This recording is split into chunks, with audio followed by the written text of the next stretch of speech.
什么？我们都知道中国间谍在全球是无所不在，但英国的法院这完全把他抓了出来。抓了出来之后，我觉得英国法院太厉害了，他竟然把他的犯罪证据也拍下来。你看到这画面是什么？这画面是嫌犯的角度去拍的哦。这个间谍为了抓里面人，竟然干了一件事情，他倒水完说。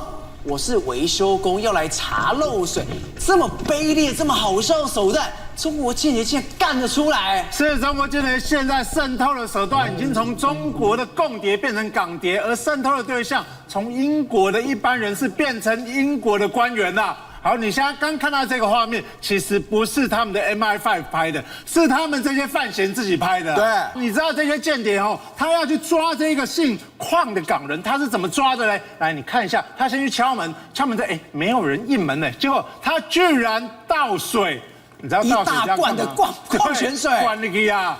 管你可以被攻下，你知道？他说：“女士，我跟你讲啊，你家漏水，而且不止你家，整栋都漏水了，所以我要进去你家检查。”结果不让应门啊，没有人应门怎么办？你看，他又用了监视器伸进去门缝里面去查探，里面有灯啊，怎么会没有人？所以他们决定做一件什么事？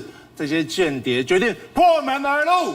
然后破门而入，那很可怕。他连微型的摄影机都进去，对啊，他还知道你是不是有，你是在家里，没错，还是你是怎么样的？对，中共的影子警察居然跨境抓人，还破门而入，想要绑架这个邝女士。结果破门进去之后，你发现里面什么人都没有啊？怎么有灯？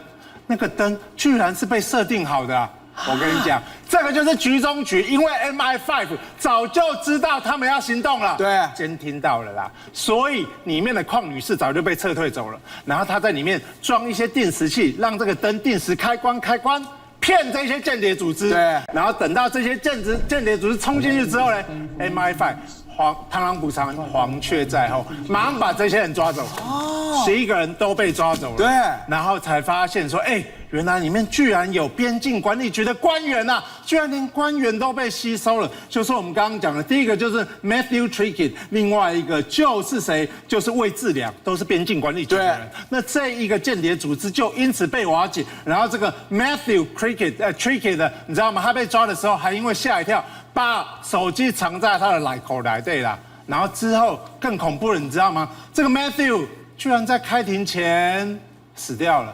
所以呢，因为香港现在英国所谓英向四开了，对谁？对中共其实非常的软弱因此才导致什么？中共敢跨境管辖，敢怎么样跨境抓人，就是因为你软弱，所以他软土生根。